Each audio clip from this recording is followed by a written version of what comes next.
Hey everyone, this podcast is part of Story Mode, the podcast network of Gamefully Unemployed. You can support us and gain access to other great exclusive podcasts at patreon.com/gamefullyunemployed.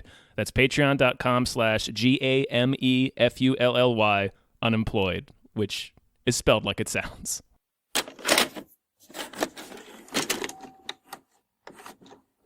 Oh, shit. Kuffs!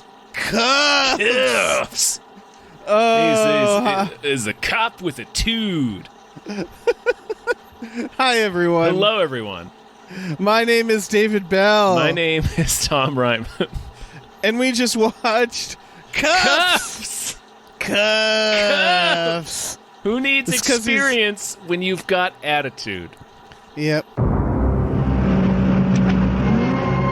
The Patrol Special is a private security force. An elite group of seasoned crime fighters. Hold it! Everyone a professional. Except this one. Howdy. See, it's the teen police movie you didn't know you needed. Yeah, and ultimately, I don't think you did need. We will discuss that. We will. First, we have to thank our producer, Vincent. Thank you, Vincent. Yes. For giving us the 1992 movie Kuffs. I had not seen this. No. I remember when it came out, but I did not see it. Yeah, and I knew the poster. It's called Kuffs. It's Kuffs. And then then Christian Slater. He's smiling. He's doing his Christian Slater smile that only uses the left side of his face. Yep. Holding a gun up and being like, "Hey, I'm Kuffs," and we're like, "Yeah, you sure are." From the writer-director of Mr. Brooks. Uh-huh. Yeah. Kuffs. It's his name, and he's a cop. Get it? Well, he's sort of a cop. This movie was written because... Do you get it, Tom? Dave, I get it. It's brilliant wordplay. But it's clear this movie was written because the writer stumbled upon this weird, archaic bylaw in San Francisco where it's like cities can essentially... city districts are privately owned, so like they're... The people who own the districts can just kind of police them. It's weird. Yes, they have to explain it in the movie because it's not common. With opening titles that are painted on the side of a building. This movie is out of its mind. You ever make a potion, you ever as a kid try to make food and you're a child, so you're not very smart, and you're like, I'm going to put everything I like into this. Yeah. And then what comes out is terrible. Yeah, it's a brownie with like potato chips and pizza and ice cream and cereal and soda, sand, probably some sand. You probably shove a Ninja Turtle in there because I like Ninja Turtles. Mm-hmm. Maybe a cool jacket and the Beverly Hills Cop soundtrack. Just cram that in there. Yeah, cram that in there. Mm-hmm. Yeah, that's Kuffs. That's Kuffs. It's the premise of that anybody can buy a precinct is like, oh, that's interesting. But that's not really what this is about. This is just every movie they could think of. Yeah, it's a backdoor way of explaining how a 21-year-old kid can be a cop. Yes, can have a Beverly Hills Cop drama occur. It's all that weird, complicated legalese is just the backdrop to get us into the movie, basically. Yes, and that movie being Beverly Hills Cop. Mm-hmm. They even rip off the music. It's the same composer. I looked. Okay, so it's just this. It is literally the Beverly Hills Cop theme with a couple of notes changed, but it's the same rhythm. It's the same progression almost. It's wild. Yeah, I pitched this to you, Tom, when I had watched it before you. Is Beverly Hills Cop meets Ferris Bueller, which isn't quite it, but those are the two ones where I'm like, Jesus Christ, like. Because he also talks to the camera, but not much. Nothing. They don't commit to anything. A whole lot in the first half, and then in the middle, it becomes a police action, a buddy cop action movie, and then towards the end, he starts talking to the camera again. And there's also like some weird like Robert Altman shit in it. Like there's randomly these weirdly, not surreal. impressionistic shots. Yes, like when his brother gets shot. When his brother gets killed, the ambulance shot. When he kills the main bad guy, he like vanishes into the horizon. Yeah. There's like a couple of weird like filmmaker shots thrown into the mix of this wild ass movie. It's just, again, everything is in this movie. In the third act, he teams up with a dog that we've never met before. Yep. He just picks up a hooch for the third act. He's got a hooch. Yeah, and he's talking to the dog, and it's like, what the fuck is happening? He has. So he starts out like being the burnout with his older brother, who's the cop, who is fucking Tron. It's Bruce Boxleitner. Sure he dies.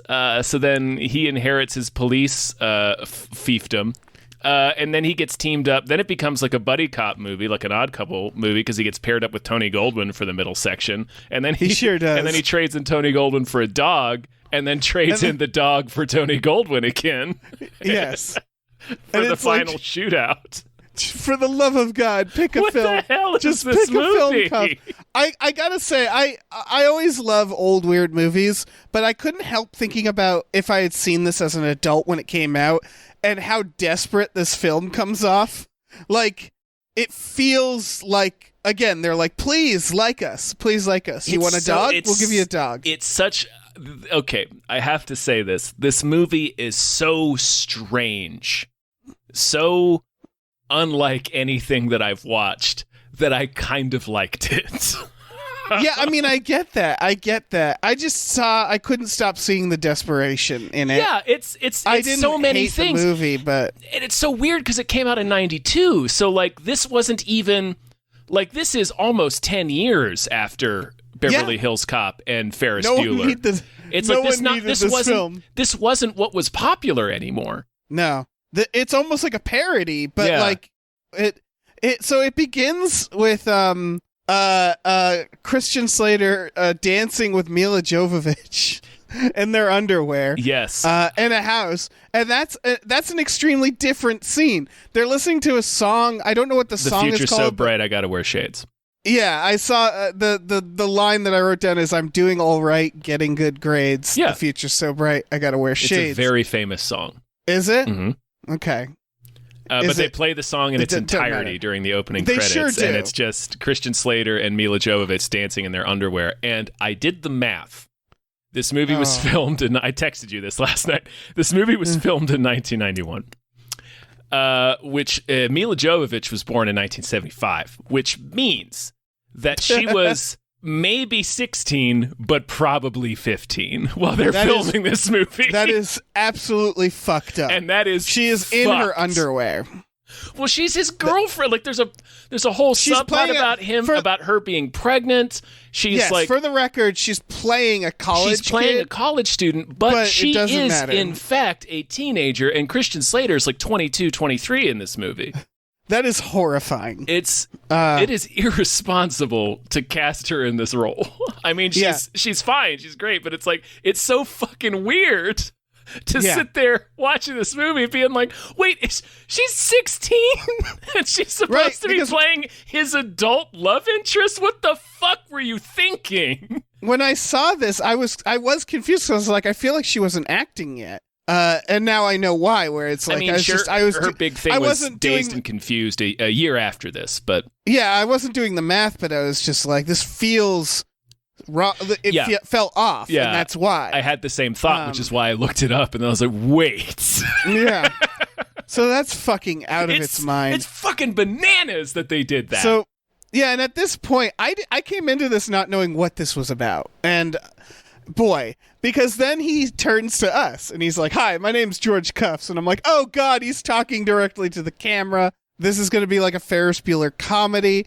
And then it just like cuts to this hard cut to a scroll explaining private citizens owning the police. And I was like, wait. But it's written beneath the title of the film, and all of it is painted onto corrugated vinyl, it's not corrugated, vinyl siding of a house. It's fucking strange. It cuts to an entirely different film. Yeah. It does that frequently. Yeah, and then it's like there's like warning. A robber. Yeah, and then there's like a robber dressed like a RoboCop villain dealing with the cops, and the cop shoots the guy dead, and it's just like, Jesus fucking Christ, where are we going with this? Did you happen to notice in that scene, it's his older brother, Bruce Boxleitner, it's these dudes coming in, basically doing a protection racket on this hardware store, and as they're escaping, he comes in and shoots them, and the two hardware store owners come out. Did you notice that one of the hardware store owners is Ashley Judd? No. Yeah, it's her first movie. I looked that up too. Yeah, I spotted her. I was like, it's fucking Ashley Judd. Like, this movie's a nightmare. This movie is wild. Yeah. Holy shit. Yeah, and so now it's a completely different movie. We learn he goes to visit his brother because his girlfriend's pregnant. He also tells the camera he's going to ditch her. And it was like, are we supposed to like this guy? He says something like, yeah, I can't start a family, so I'm going to break up with this girl that just told me she's pregnant. And it's like, okay, you do you scumbag. Yeah, it a tiny bit in his defense. I would say in the film's defense, he's supposed to be a scumbag. Right, he's supposed to be right. It's a redemption arc. The movie is conveying that he's irresponsible. He's trying to hit his brother up for money so that he can go to Brazil to literally to look for gold, like hunt for treasure. Like we're supposed to be conveyed that he's a fuck up who does not want to take responsibility for anything. And yeah, the point of the story is that he is then forced to be responsible and he has to rise to the occasion. And he's rationalizing, but as he tells us that he's going to break up with her, he does say it's because he's a piece of shit. Like, he's like, she shouldn't be connected. Like, I'm not going to do her any favors being in her life with this kid. I mean, he's rationalizing. He's rationalizing 100%, but he's also, he's not being like, I can't be tied down to this kid. I got big dreams. He's like, I can't be tied to this lady because I'm a piece of shit and I'm going to drag them both down. Right. So at least he's a little self-aware. Yeah. So then he brings his brother a turkey, and this was the next tonal switch, I thought, was he drops the turkey and it like bounces like a cartoon, and then bounces and gets run over by a truck. And that was another like red flag. Like, I wrote that down because I was like, that seems like a different film. That like slacker comedy, and then it's like slapstick. With Looney Tunes sound effects, which they it's extremely there's come into play later. Yeah, there's a very, very broad scene where Tony Goldwyn is drugged, and there's actual cartoon sound effects playing. Which, again, what the fuck? This movie is out of its head. So he's talking to the camera, slacker comedy with like slapstick and then this cop drama. The cop brother is like, he's seconds away from shooting an old man running from a bus. Right, like, it's he's just a really guy on running edge. to the bus, grabbing at his transfer or his wallet or something, and he's ready to blow this dude away. And it's like, I'm sorry, you're not even a police officer. Like, you're just a dude who owns this district. So because of some fucking law from the 1800s, you get to declare that you're a policeman now. And you're about to just shoot this dude in the fucking face because he's running to catch a bus. Yeah. And his brother, I forget, the brother is basically just like, I'm having a hard time. And I realized pretty quickly, like, oh, that he's going to die. And then he's like off to go walk into this church real quick. And like, they're like hanging out on the street and he's got to pop in church, but whatever. And Kuffs makes a phone call, and then his brother is immediately assassinated in the church. Yep. By character actor Leon Rippey. Yeah, I know that guy's face. You've seen him in a lot of things. Yeah, he's been in a lot. Suddenly things they do the blurry highway shot, like really serious all of a sudden. And this really like dramatic shot of the ambulance. It's he moans to his brother, help me, George, help me. Yeah, it's like fucked. It's like, what is this now? Is this like I said, there's like random like Robert Altman, like fucking Scorsese. I don't know. Yeah. It's just like Coppola, I think is what I actually texted you, but it's like it randomly slips into these like really like art house shots that are impressionistic. It's fucking this movie is bananas. Yeah. His brother ultimately dies, and it's like I'm sorry. I like they have a whole like talking to his grave and like sad, and it's like you were talking to the camera earlier. You know you're in a movie. I don't care. I don't care about your feelings. Like pick a tone. Again, when you're breaking the fourth wall like that. Mm-hmm. I don't know. It's just like you're making things not matter as much, and it's like trying to be suddenly serious is absolutely wild. He runs into the guy before the cops really fuck this up. He runs into the guy before the lineup and attacks him. Then the cops tell him, like, he identifies him, and the cops tell him, like, yeah, he's probably gonna get away. Which is like, don't tell the witness that. Like, why would you do that? And they play it real fast and loose with that, where they're like, well, you didn't see him shoot him, and he's going to say he wasn't even in the church, and like, it's your word against his, and it's like, yeah, that's how witnesses work. Exactly. Like, it's really weird. They act like it's not prosecutable, and it's like, we have a witness, the victim's That's the point brother, of a witness, who walked in and saw this guy holding a pistol, pointing it at his brother on the ground. He will testify in court that he saw this. And they act like that's not prosecutable. They're like, we'll never win. I'm like, that's pretty damning evidence. They do that all the time, where it's like they do that when it's like a cop will witness it, and the bad guy will be like, he'll never prove it, and it's like, I'm a cop. Yeah. Like, I'm the witness. I'm the proof, you asshole. Yeah. Like, the witness is the proof. Yeah. But for some reason that's not enough, and they tell Kuffs, and then Kuffs proceeds to go on a rampage, basically. But like a wry rampage where he's smiling with the left side of his face at the camera as he's doing it. You remember the suicide victim? Yeah, we'll get to that. Who's not related to anything in the story. Even though I thought he was an assassin, and he's just not. Nope. He's just some guy who was going to kill himself and decided to shoot Kuffs in the fucking stomach while he did it. My God, you guys. So this is all leading to, what if a slacker inherited a police district? Yeah. Because apparently the brother left him the police district. And it's like, all right, I feel like even with this obscure law, I feel like this is not how this works. But sure.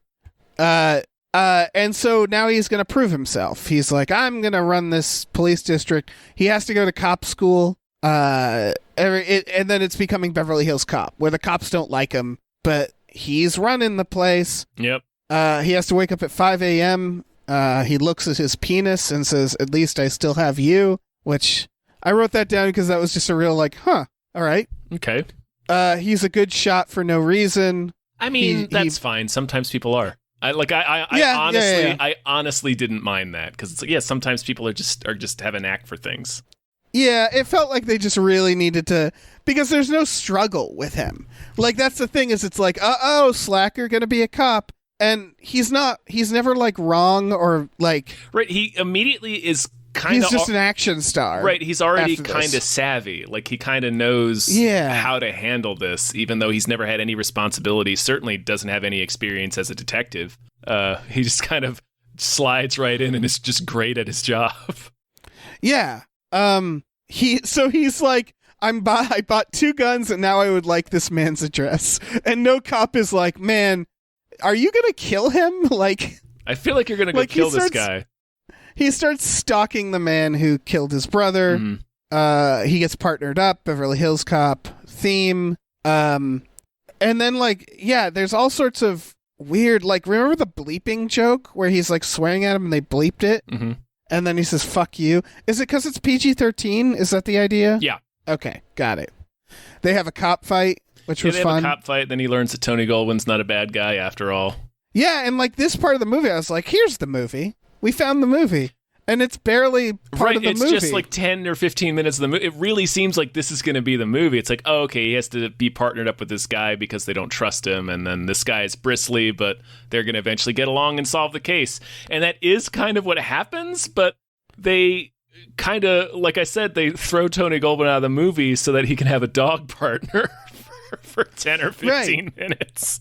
And they also add this whole subplot with Tony Goldwyn where he was at, or they don't present it this way, but this is what happened. He was at the supermarket and he met a woman and they hit it off and they slept together, and then he found out that it's the chief's wife. Yeah. That's fucking wild. Mm-hmm. So he's like in the doghouse essentially. Like that's why he was partnered up with Kuffs. They've completely at this point dropped him talking to the camera. Right, he doesn't do it again for a while. There's still like fourth wall stuff, like the bleeping joke, where Tony Goldwyn's yelling F words at him and they keep bleeping it with like guitar noises. Yeah. Then he drugs him with a powder that turns you into a Looney Tunes character. Complete with sound effects. So then it becomes a broad slapstick comedy. What was happening?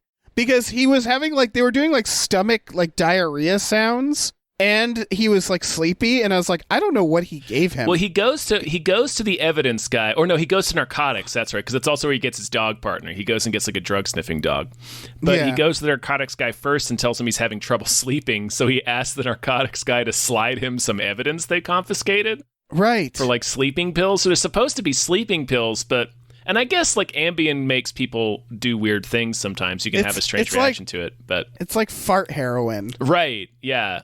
He becomes like dope sick Daffy Duck. Yeah, he is on his feet and it hits, and he's like a cartoon character who got punched out. He's wobbly, and he's making all these faces, and then there's these weird fart butt sounds. Yeah, fart gurgles. And then he gurgle. He has white fuzz out of his mouth, he foams. Yeah, and he starts foaming. Is he dead? Right, the movie treats it as a joke, and I'm like, he's ODing. You need to call the police. Yeah, I mean, call 911 rather. That's when that's when the suicide comes in. Yes, and it's the only time that Kuffs doesn't know what he's doing. They do know to do that, but they undercut it with what's about to happen. So he goes up there and they're like, you got to get this guy down. And he's like, well, I'm super not qualified. I'm not even a police officer. And they're like, well, I'll just get him down. So he's like, all right. So he tries to talk this guy down who's just hugging the side of the building. And he tries to talk. He plays bad cop. I think he tries to talk to him at first, not like bad cop, right? And then he goes, he says come on, man, either do it or don't. You're holding up traffic. Yeah, you're holding up traffic. If you're gonna jump, do it. If not, just go to the bridge and jump because you're fucking up traffic. And that works somehow. And he's like, yeah, see, I'm not so bad at this. And then the guy. We see that the guy pulls out this gun, so then we're like, oh, he must be an assassin working for the bad guys because he's luring old Kuffs out there so he can assassinate him. And then he ducks inside the window and just says fucking cop and shoots Kuffs in the side. And I wrote it down. He said, you cop? He asks. Yeah. And then he says, die. And then shoots him and then just leaps backward off the building. And then we have a whole... Yes. It goes high speed photography. So it's those super slow motion where they show the bullets tearing through things at high speed photography. So you can see every ripple of impact. They do that shot. It's one of the weird artistic shots with they do. With a real fucking bullet. With a real bullet ripping through a couch that then hits him in the side. Yeah. Kuffs goes to the hospital for being shot in the stomach. He's fine in that night. He leaves that morning. It's in the lower side, so it probably blasted a hole through his kidney. Yes, he's fine. But he's fine for the rest of the movie. He's fine. They have he's running around, he's ducking, he's crawling, he's fine. He has a scene at the hospital with Mila Jovovich where they kind of sort of start to make up. And then, it cuts to the next morning as he's driving around, and then he turns and starts talking to the camera again. He's like, "Yeah, that guy was a depressed writer, and he just decided to kill himself. I don't know." And that's it. He said he was a writer, tried to kill himself twice before. And that's all we ever hear about that guy. Yeah, and it was like, what the fuck? What was that entire thing? Why did we do that? What was that in the movie? Yeah, you could have taken it with anything. Yeah. You could have taken it completely out. The gunshot doesn't matter. It doesn't matter. He's it's healed just to already. Get him to run into Mila Jovovich. Yeah, again. we see him the next day, he's getting his apartment ready to have Mila Jovovich over for dinner when Leon Rippey comes to assassinate him. And he's just getting ready. He's cooking without his shirt on. And, it's already a scar. The gunshot is already a scar. I'm like, is he fucking Wolverine? What's happening? Yeah. Yeah, they don't even, because it's clearly not been that long. Right. Oh, man.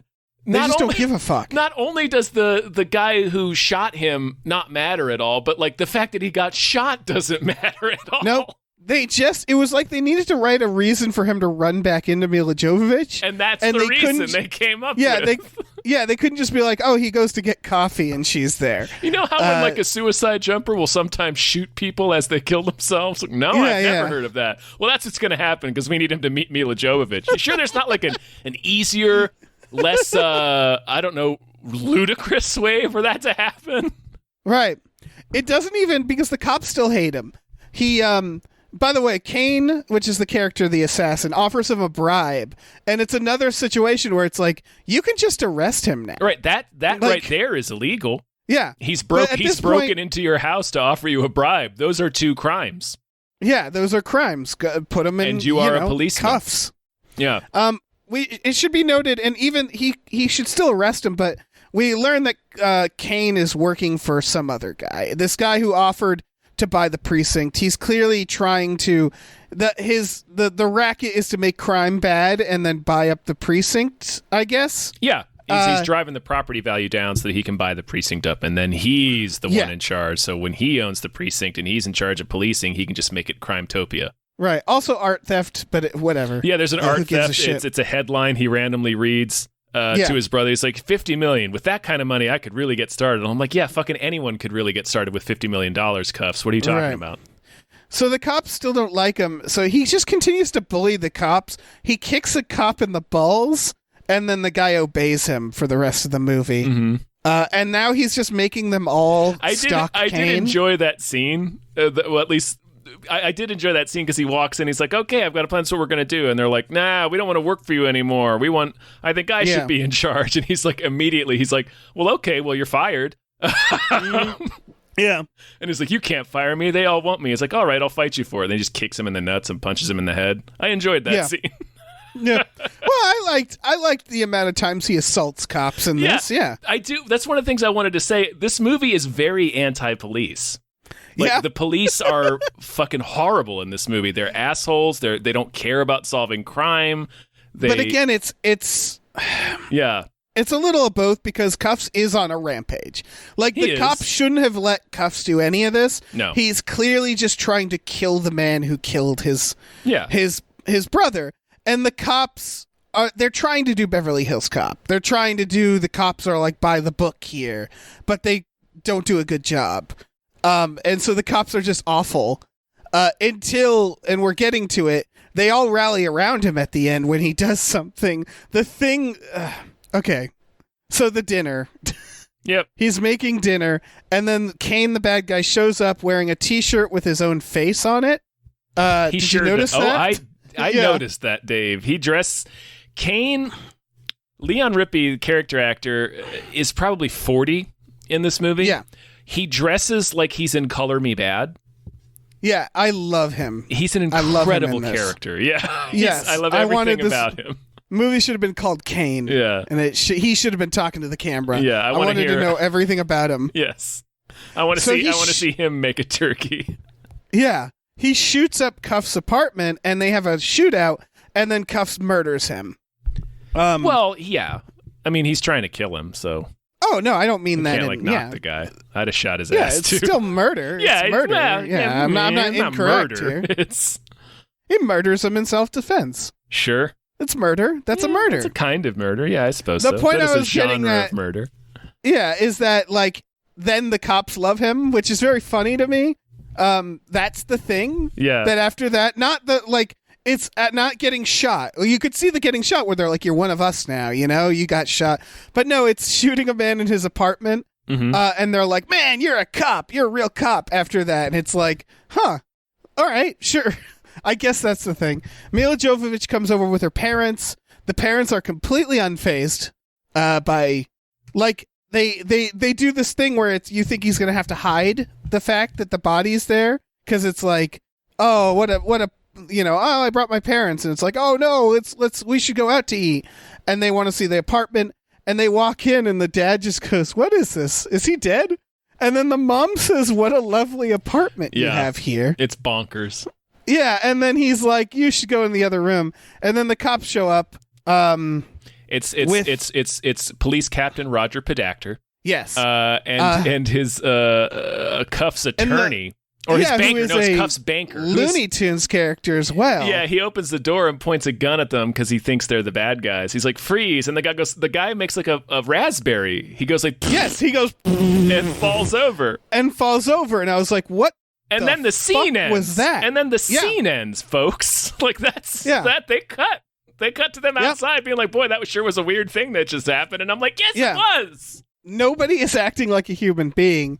The banker, they say it's your banker, and we haven't met this character, and I guess it's the whole thing of he's like in debt or something. He inherited his brother's debt, basically, basically the way it works is the community has to like pay you, I think. Anyway, he's losing faith from the community, so they're not gonna he's got like basically 2 more days on the job before they basically oust him because they're not gonna support him anymore. But the banker character is like not a character we met, and not really a pressure we saw much.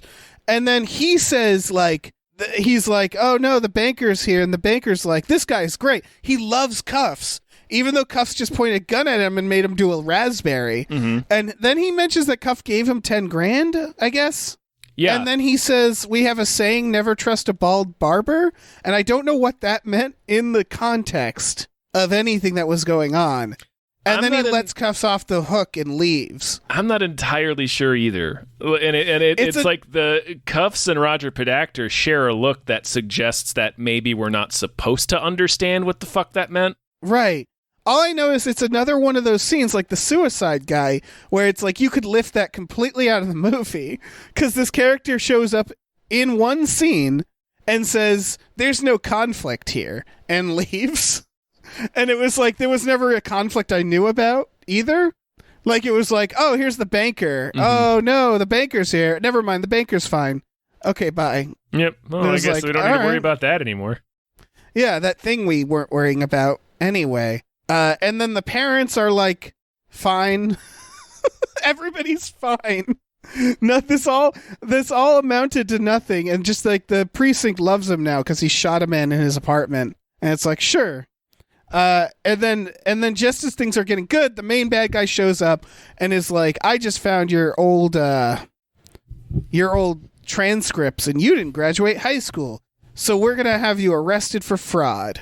And Kuffs gets arrested for fraud. Mm-hmm. But then he just says to the people arresting him, hey, I got to go to the bathroom. And they're like, all right. And then he just leaves. Yep.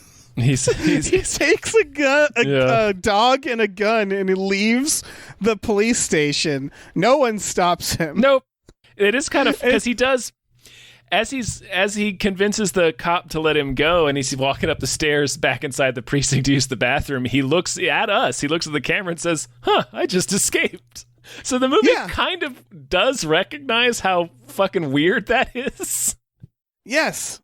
It's so this movie is so many different things, and like you said earlier, it's often a parody, but it's also not. This movie is out of its fucking head, man. It's a parody of itself in real time, because he might as well have looked at the camera and went, man, what a badly written movie I'm in. Yeah. Like, that's it. It's just like, okay, sure.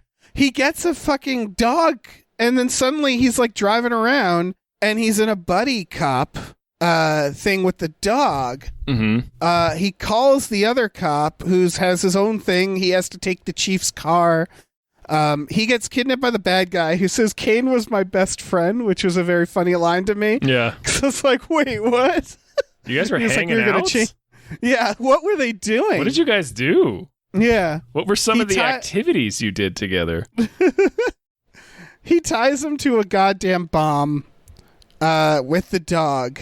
The other cop comes. This is another moment where it's like, I guess I see what they were going for, but it's so weird. He finds him tied up. The bomb has 9 seconds left, and they do a jump cut from him they show the bomb ticking down to 9 seconds. He takes off his gag, and he's like, there's a bomb, and then they just cut to Christian Slater, Tony Goldwyn, the cop, just all jumping out and it like escaping the explosion. I'm like, in 9 seconds, huh? Yeah. Like, all right. He's Kuffs, man. Yeah. And so now he's got the dog, and they just do a full-on shootout. This is where I started blacking out. He shoots an elevator with the bad guy in it. He I sure remember does, that. yeah. He shotguns that elevator to the earth. That was pretty cool. It was pretty sweet. And then they have a shootout in the parking lot that's pretty sweet, too. He has to, like, scramble. It reminded me a little bit of The Town. That scene in The Town where Jeremy Renner, I think, is trying to kill John Hamm, and it's just he's scrambling around a car. Yeah. It's the same thing, only the bad guy's doing... shooting at Christian Slater's, he's scrambling around one of the columns in the parking garage. It's not bad. And then he blows the dude away. Yeah, there was the weird part where like they have him, and then the church bell starts ringing. Yeah, and they both look to the what? Yeah, and it's like, what the fuck? You guys know what a bell is, man. You wouldn't look away from the 7 hoodlums you have at gunpoint. Yeah, because I feel like one of them's going to shoot you, and that's what happens. They shoot old Tony Owen in the leg. Yeah. It's very the shootout in the end of Beverly Hills Cop, where it's them doing action stuff in between having jokey moments with each other. It's the same stuff. Yes, yeah, for sure.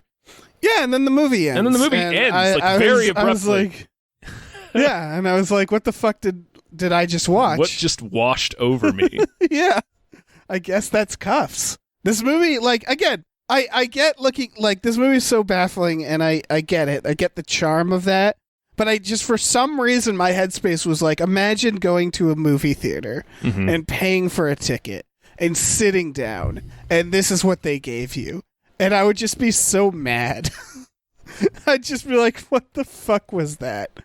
Because it's just trying so hard. It's trying so hard, and I don't know what it's trying to be. It's like we pointed out, it's almost a decade removed from Beverly Hills Cop and Ferris Bueller, so this wasn't even what was popular at the time. Yeah, it's like one of those like Not Another Teen movies, but made like way too late. Yeah, but then also not a parody, like not identifiable as a parody either. It would be like doing a parody of The Matrix now. Yes, but not letting people know it is, and at times seeming like it's serious. Mm-hmm. I don't know what else. Also, by the way, I just looked it up officially. Yes, she was 15. Sweet. Yeah. I saw this. I pulled up an old Chicago Tribune review. It was like, I want to read you this. It's real ghoulish. Yeah, please. All right. Hold on, everybody. Hold on. This is great radio. Okay. Well, I'll also note that Ashley Judd was originally offered a larger role. They don't say what, but she was asked to do nude scenes. Really? And said no. Yeah. In this movie that was PG-13. Yeah. I assume it was the Mila Jovovich role, and it was like, not, you don't see anything, but you have to be nude in the scene. Oh, you know what I mean? Gotcha. Well, here's the line from the Chicago Tribune review of Kuffs, January 17th, 1992. At least while she's looking at Christian, we get to gaze upon Kuffs' girlfriend Maya. Parenthetical. Mila Jovovich, only 16! Exclamation point.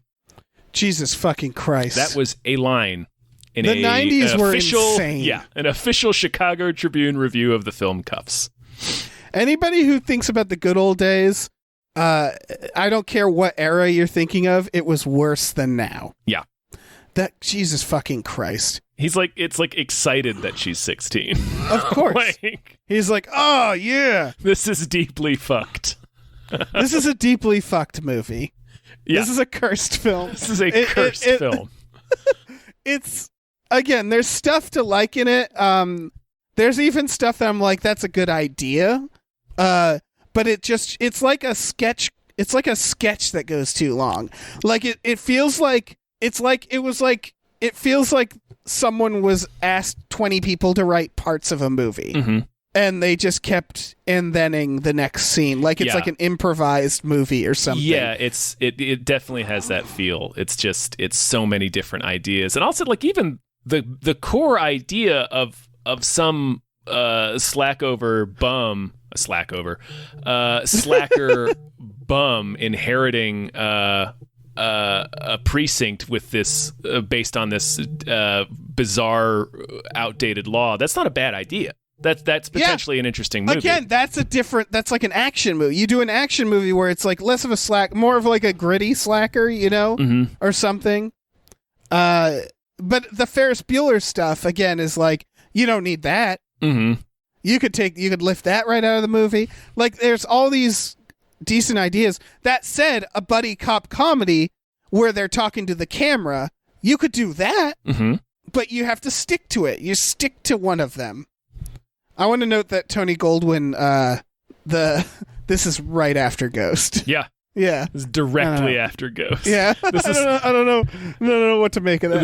This is still the period where he's talked about this, where like he'd be in restaurants and people would just come up to him. It's like, I feel I don't like you and I'm not sure why. Just like, I was in Ghost. I'm like, oh, that's right. Yeah. Oh, fuck you. Yeah.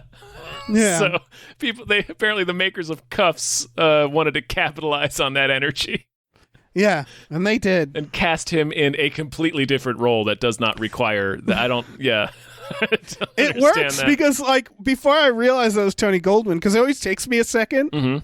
Like with Tony Goldwyn, like I have to remember what his face looks like. My first thought was, I don't like that guy. Yeah, no, it works because you're not sure about him at first. And it's like, oh, I guess he's all right. Yeah. This I don't know, man. This is a cursed film. It's like I don't know if people need to see it. I don't know what you get out of it. I don't know. Like, it's so like I said, I think I like it.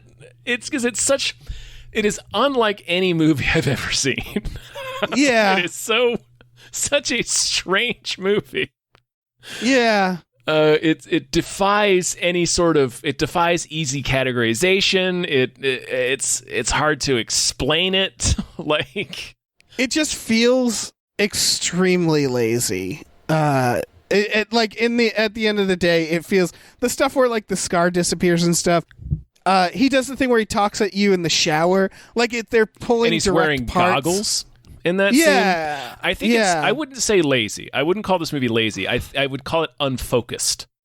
Well, I guess why I would call it lazy is because they're clearly like, yeah, we'll do Ferris Bueller, and then we'll do this, and then we'll do like they're just ripping off a lot of things, and they're just like copying and pasting all these pieces of other films that it never felt. There wasn't really anything that was like, I've never seen that, or like that's okay, that's its own thing. It was just like it felt like this felt like it was made by a broken algorithm that was like taking from other movies.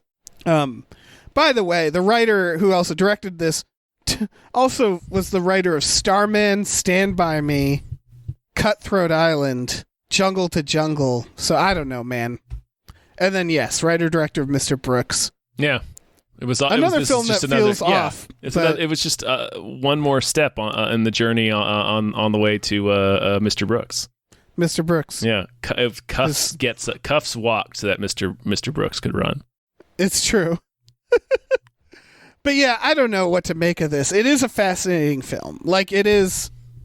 I get it. Again, it's there's nothing else like this, but I feel like that's there's a lot like this, but you know what I mean. There's nothing else. There's no movie experience I've had quite like this, where every second it appears to be a different film completely. I don't think the result is good. No, it's not a good movie. No. I wasn't bored. Fuck, he was Tom Nuttall in Deadwood. Huh? Leon Ripley. Yeah. Rippey. Mm-hmm.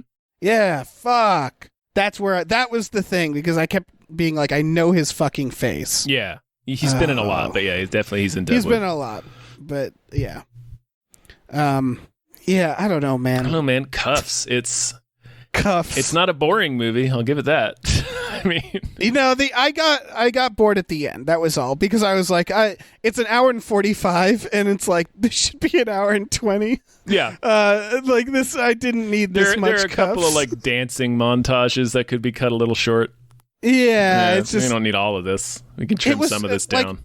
It's one of those where it didn't feel like it's trying to be funny. It felt like it was trying to be fun. Yes. You know? Yeah. It is definitely trying to be fun, and it's not really fun. I don't know. I would not call this movie fun. No. Yeah. It's too mean-spirited to be fun. It is a little mean-spirited, isn't it? I mean, the failed writer who killed himself or tried to kill himself 3 times and shot a cop. Oh, I think he successfully kills himself during that scene, but yeah. Right, that's fair. I also couldn't tell if he jumped or like the kick from the gun killed him. I think it was both. Like I think he like jumped off. He's like, "Fuck you," you know. But like he's doing a sick dive. Right. That was it's so a weird. Maybe cut that. Maybe cut that scene out. Cut that entire scene. They literally. It's mentioned the IMDb goofs. They literally forget about his scar 2 scenes later. So he just doesn't. They don't even try. Like later, he's dancing in his brother's apartment because of course he is. And I guess for some shots, he just straight up doesn't have a scar. Mm-hmm. He's Wolverine. Yeah, this is from the era of just Christian Slater does incredibly weird movies. Like, when was this? Gleaming the Cube was 10 years earlier, right? That was... Oh, no. Gleaming the Cube was maybe 3 or 4 years earlier. Oh, yeah, it's 1989. Yeah. So, yeah, it is... Robin Hood, Prince of Thieves era. Was the year before. Jesus. Fucking Pump Up the Volume right around this time. Yeah, Pump Up the Volume. That's a great film. Now, that's a great film. That was 1990. Yeah. Yeah. Where he's playing a high school kid. Well, I mean, he was... Probably 21 or 22. Fine. Like that's that's usually what happens. It's we talked about this. I feel like when we talked about Gleaming the Cube, Christian Slater is he was 50 when he was 20. Right. He has old man face. Like he has Jack Nicholson face. Yeah, he is exactly has Jack Nicholson face. So and then they write him often that way. Like he says like old man jokes and stuff. Yeah. It's weird. Again, I think it's the Ferris Bueller effect. When was Ferris Bueller? That's 89? 86, I want to say. Oh, wow, that's earlier than I thought. I think after Ferris Bueller, there was this, like, they looked at Christian Slater and they're like, you can talk like an adult. You can be like that. Like, it's the same vibe, which is like the Bugs Bunny-esque smart-ass teen that's, like, a little too smart for his own good. And then Kuffs, he's, like, 20-something. He's supposed to be still, like, he's young. Mm-hmm. It's just... Yeah, I think he's supposed to be... They say he's 21, I think, in this film. And I think he's, like, 24 at the time. Right. That checks out. I mean, it's not 16-year-old Mila Jovovich playing his adult love interest. 15, Tom. 15. Right, 15, right. Yeah. I feel like that's an important distinction. It is an important distinction, yeah. Yeah? Yeah. Ugh. Fuck. Oh, that's who he is. Sorry, Kane is also Sonny Clemens in the Neutral Zone episode of Star Trek The Next Generation. Sure. Where he plays a country singer who is frozen, and then they find it doesn't matter. None of this matters. I got nothing else to say about Kuffs. Yeah, I'm all set. Okay. Well, thanks for listening, everybody. Watch Kuffs? But, like, all right, watch Kuffs, but if you feel like shutting it off, just go ahead and shut it off. It's one of those. Like, you don't have to finish it. Yeah, you know? You could, like, experience it for a little bit. Yeah. And big thanks to Vincent for showing me Kuffs. Thank you. This was through our Patreon. If you're interested, you can go to patreon.com/gamefullyunemployed. We have exclusive podcasts on there for $5 a month. You can listen to Tom and Jeff Watch Batman, Fox Mulder is a Maniac, Star Trek The Next Futurama. Those are all on there. Check it out. We also have a store. If you want to go over to gamefullyunemployed.com, you can find the link to our Teespring store. We have all kinds of t-shirts, stickers, mugs, posters. You can check that out. We got cool original artwork and designs. Let us clothe you. Let us envelop you with our sweet, sweet artwork. Mm-hmm. We want to be all up on you. Mm-hmm. We want to dress you in us. Yes, please. Mm-hmm. Please. And I guess that's it. Yeah. That's the end. We're all set. We're all set on Kuffs. Roll credits. Painted haphazardly on the side of a building. What the fuck? What is that?